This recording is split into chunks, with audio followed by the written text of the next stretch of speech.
anything. Oh, okay. Silent night. Why in an angel? Yes. Why in an angel? Why in an angel?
Hello.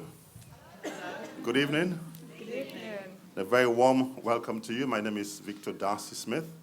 I'm the Director of Music, no, the Director of Finance and Resources. Welcome to our Christmas Lights of Love service.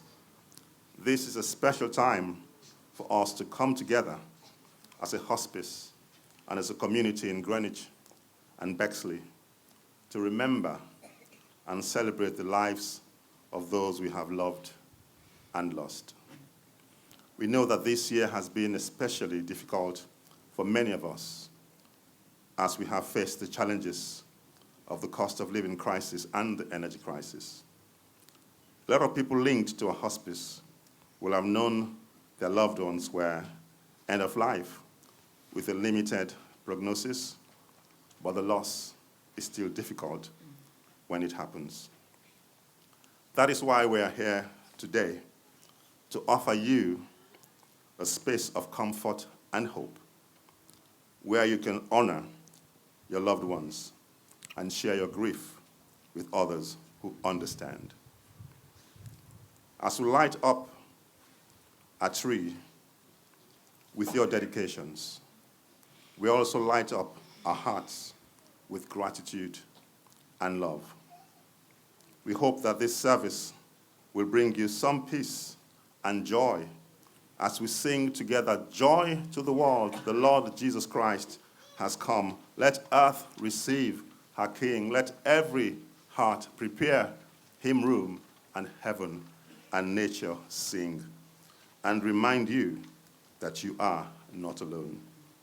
We also hope that this service will inspire you to look forward to the future and to trust that there is always light at the end of the tunnel, lights of love, hope, and compassion. Thank you for joining us today. I'm now going to call on our hospice, on our chaplain,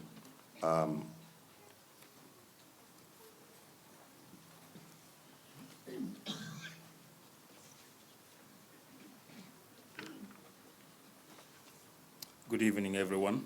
Good evening. After 2022 Christmas, when we stood here, I believe many of us might have thought, how are we going to get through 2023? And here, 12 months later, here we are. Yes, feeling pressed on both sides by troubles of the world, but not crushed. We are perplexed, but not driven to despair. We are indeed being knocked down by all cost of living and worries and sickness, but not destroyed yet. And we are haunted down by worries, but never been abandoned by God. And even though we may not understand how we get through, we made it. We are standing here once again to give thanks to those unsung heroes that has been giving us encouragement through their words and through their deeds when the going was getting challenging. And that is the hospice team. They never give up. And why should they? Even though on the outside, sometimes you may think things are falling apart, but in the inside, your prayers and your deeds are making the impossible possible. That the things that we see today physically may disappear tomorrow, but what we don't see, what we feel in our hearts, lives forever. So that's why this Christmas is very important to lift us up, both physically and spiritually, reminding us of how God came to be one of us, to show us how to share our joys and our sadness together.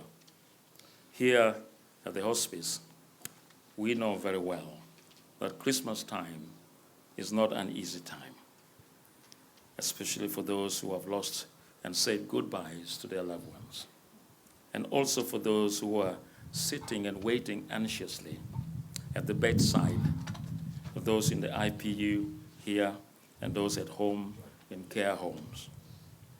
But as Jesus said, do not let your heart be troubled. Trust in God, trust also in him.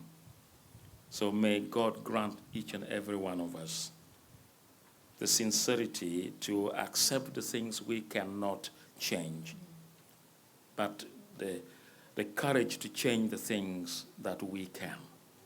So my prayer for all of us this evening is that we will find peace in our hearts and be gracious and generous to someone this Christmas with something that we share together that matters to you and to them, so that you lift up your spirit in this difficult time. And Merry Christmas to all of you.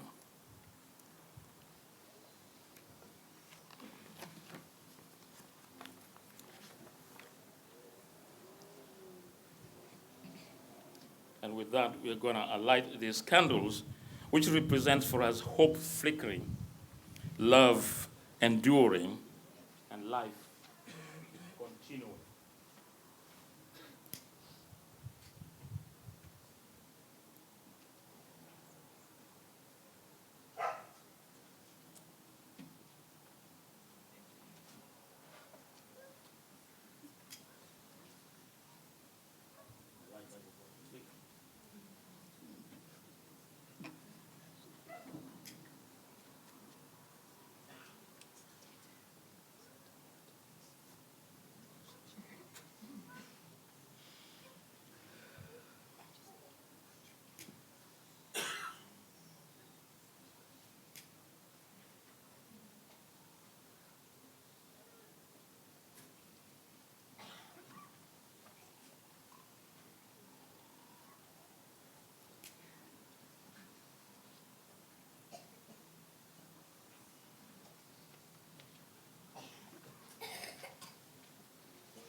Please join us as we all sing together, "O Christmas Tree."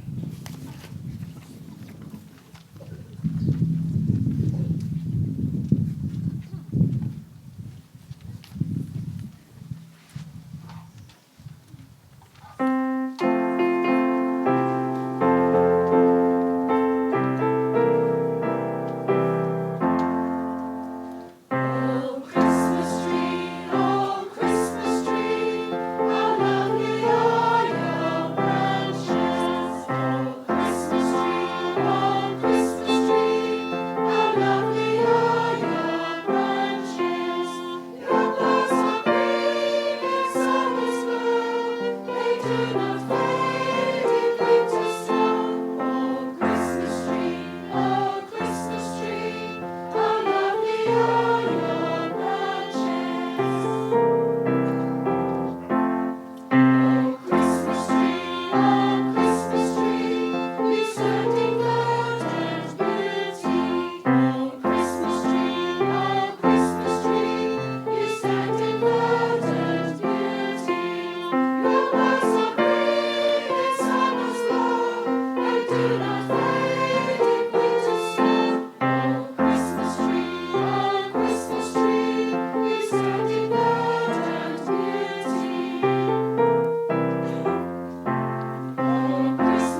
now going to have a poem that was written by Dre Smith.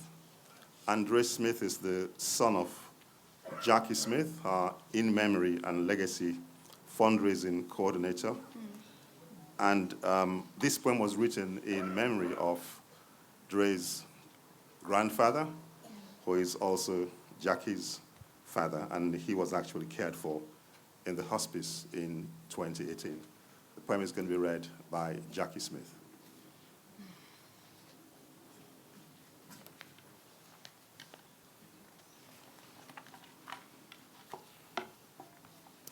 Light the flame and watch it burn, remembering how we live and learn. Remembering your life from death to birth, cherished time spent here on earth. Remembering the days where we loved and laughed, each flame representing someone special who's passed. It feels like such a short time spent together, but your light will shine bright in my heart forever. I really do miss you, but I know I'm not alone, because your presence and our memories fill up our home. So whenever I'm down and the pain gives strain to my heart, you'll always be the flame that lights up my dark. So light the flame and watch it burn, and remember fondly how we live and learn.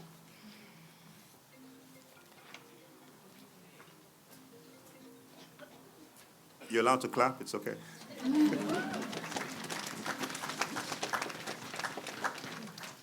We're going to have another poem. And in 2019, Jackie actually asked a staff nurse to read a poem at our Lights of Love service. And she didn't like any of the poems that Jackie suggested. So on a night shift in our inpatient unit, she penned this poem from the heart. And it's going to be read by Joe Dyer, who is a team leader for our Greenwich Care Partnership. Joe.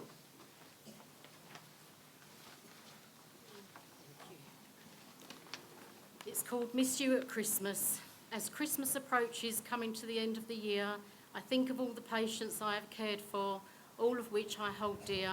I miss the cheeky ones, the quiet ones, and even the sad. To know I have had the pleasure of meeting them makes me so glad. Being a nurse in end-of-life care has its trials and challenges that as a team we all share. But the joy of meeting the patients is second to none. To learn about them as people, what they loved and did for fun.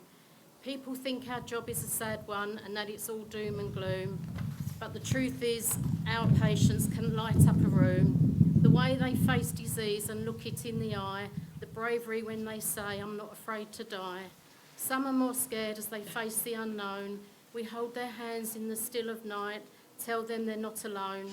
Every patient we care for leaves an imprint on our hearts and remind us every day why we get up for those 7:30 starts. So thank you for putting the name of your loved one on our beautiful Christmas tree. It's so nice to remember them for you and for me.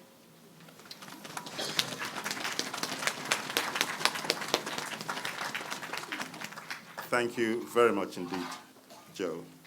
We're now going to sing that wonderful carol, Joy to the World, the Lord has come. Please join us.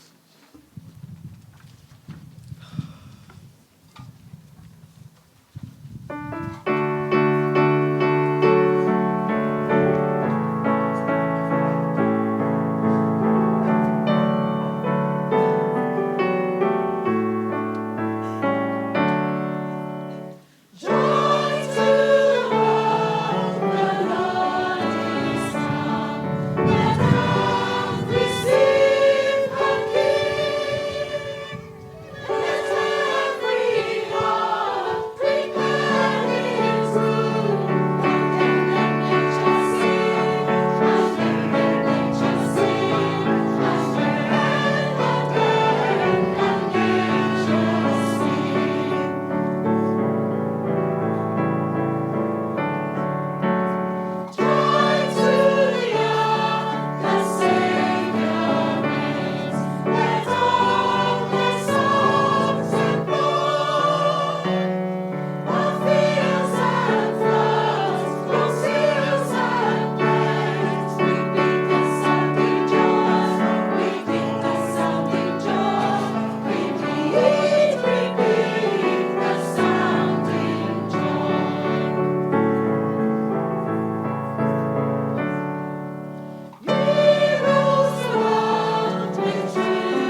Thank you. That sounded really, really lovely.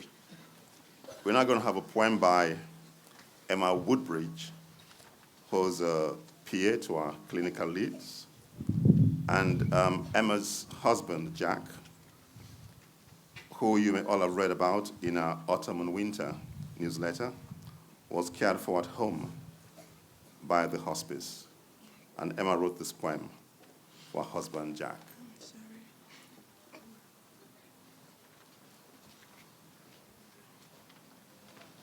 Hi, everybody. I wrote this poem for my husband when he was diagnosed, and I read it to him, and he told me it wasn't that bad. So I'm going to read it here now.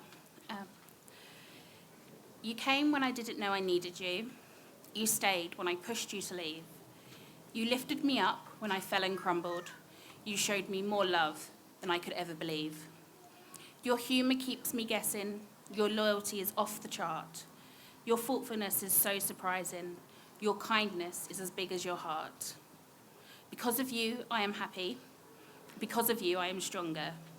Because of you, I am complete. Because of you, we have our daughter. You are loved and you are wanted. You have an ending before your time. You are positive and an inspiring fighter. I'm so lucky you are mine.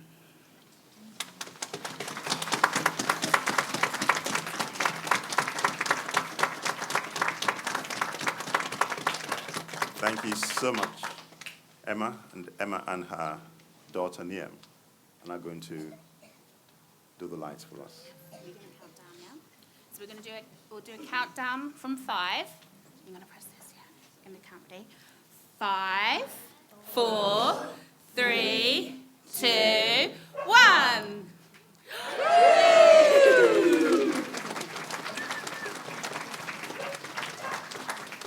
Well done. I think Niam deserves a bigger applause than that. Thank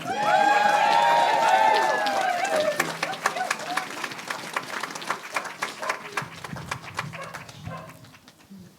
And we're just going to have a moment of reflection. It's okay, the dog's allowed to bark. Just for a few moments, just reflect and remember.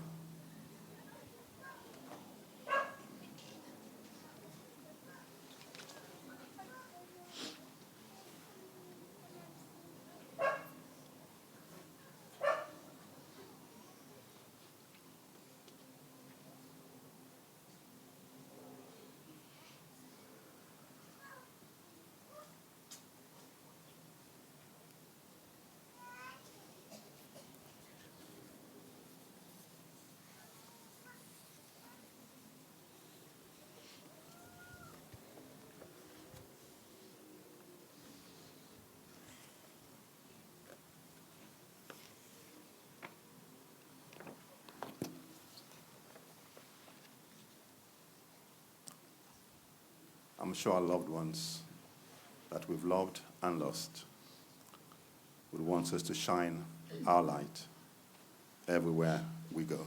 Let's join in that song.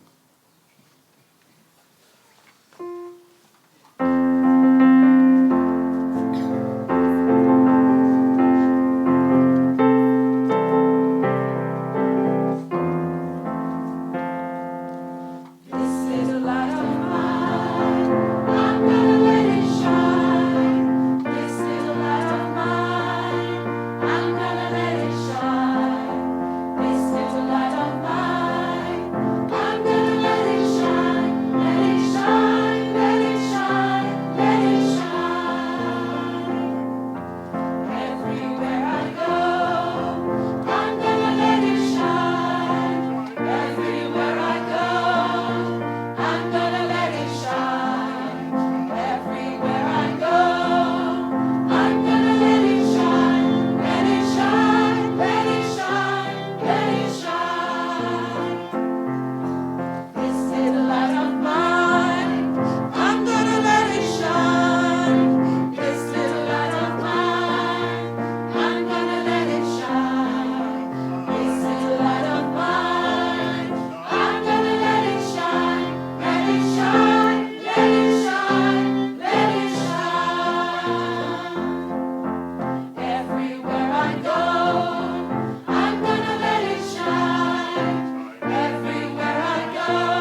call on the Mayor of Greenwich, Councillor Dominic Mbang, to read a poem for us.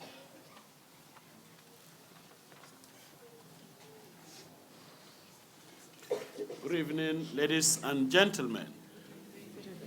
Someone I love has gone away and life is not the same.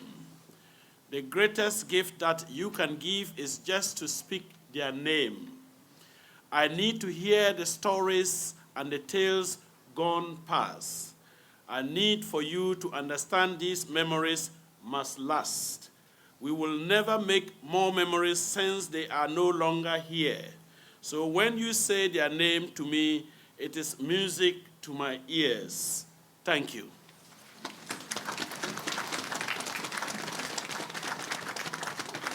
Thank you, Mayor. Now I invite the Mayor to come and say a few words to us.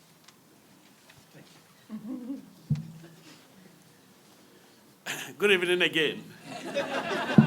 I think it's a pleasure to be invited, and I'm so grateful that I've come as well, and I'm so happy to see everybody here remembering loved one.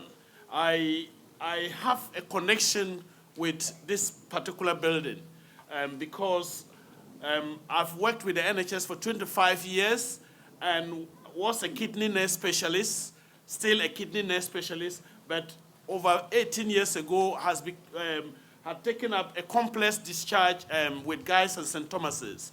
And I can say I have come across, not across, but dealt with over hundreds of thousands of people who were discharged home with terminal illness. And our duty was to make sure that they get the best, and some of us have fought for that in all our lives. And I know that when it comes to Greenwich and Bexley Hospice, they stand out because we've dealt with all hospices in the country as a teaching hospital and a referral hospital. And I can say they are doing a fantastic work here. And for volunteers and everybody who works in this place and family members, I just want to say thank you for doing a fantastic work and making sure that the terminal are able to get the best they can get. I can give you a very small example that once upon a time, we were having a difficulty with our therapies where they said when someone is diagnosed to have terminal illness, that is it, they will not be taking part. And some of us had to say, even if it is one day, you have to be able to give them that support because they deserve that support, even if it is an hour. Because at the end of the day, giving people the best in their terminal stage is what we, the living, should be depicting and speaking and doing and supporting. So anybody who is here tonight, as a family person who has looked after one before, as a volunteer, as a palliative nurse, a community nurse, a district nurse, I just want to say thank you. In my local language, I will say ayiko. So thank you for the great work that you've done. And I'm so blessed to be here this evening with you. And may God continue to bless us all and also bless this fantastic facility. Thank you very much.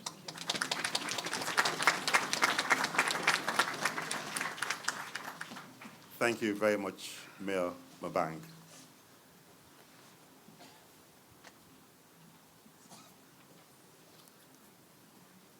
As we come to the end of this special service, I would like to express my heartfelt gratitude to everyone who's joined us today. You have made this event a meaningful and memorable one as we honor and celebrate the lives of our loved ones who are no longer with us. The Christmas lights of love are a symbol of hope and comfort, as well as a reminder of the love that never dies.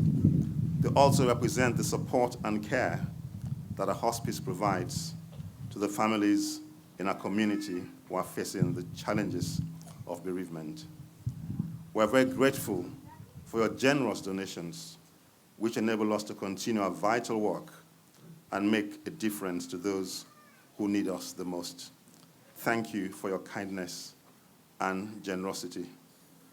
I just want to say special thanks to a few special people, and one of them is Matt Carpenter, who you may not see, but He's the guy filming and making us look good on YouTube and social media. I also want to thank all those who've taken part, those who've read poems and all that. And our special thanks to June Merritt, Mary Harrison, Jan Clark. June, Mary, and Jan are volunteers who are doing refreshments here. And June and Mary used to work in the cafe here at lunchtime pre-pandemic. And I understand that Jan's daughter, Lucy, died at home under the care of the hospice some 12 years ago at the age of 27, I believe. And Jan actually continues to volunteer in our office on a Wednesday. And I also want to thank our lovely hospice choir. A round of applause, please, for them.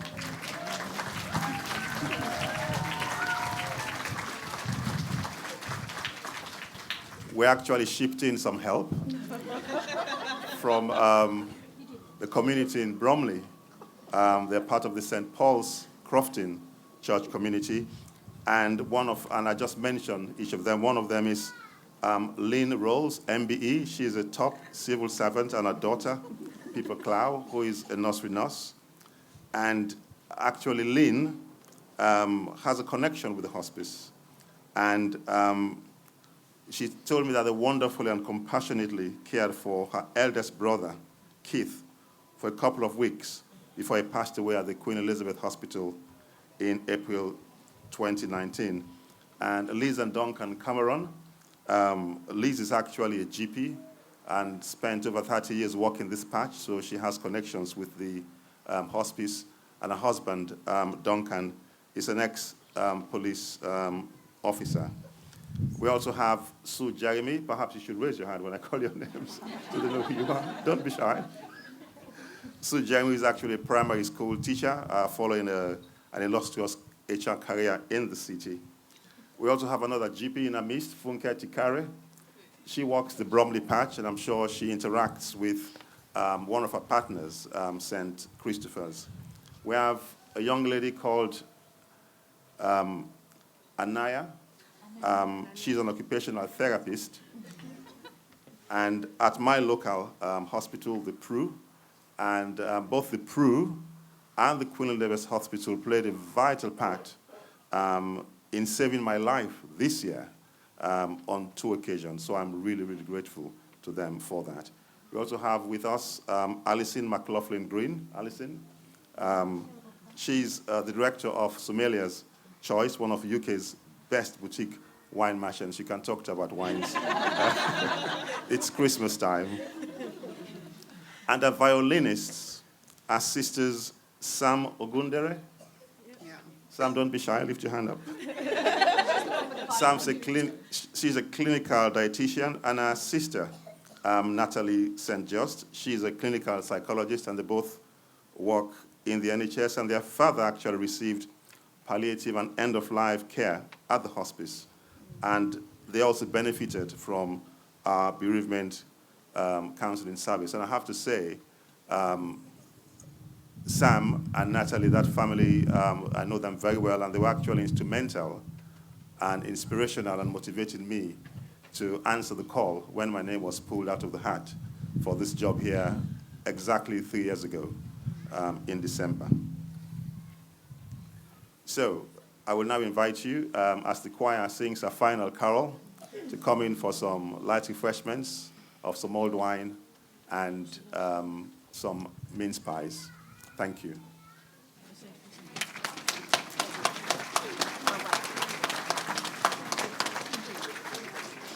And how could I possibly forget to thank one person who pulled all this together and who's been on my case for the last 2 or 3 weeks.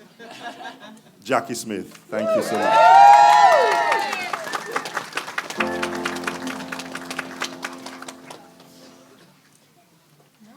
And how could I forget to thanking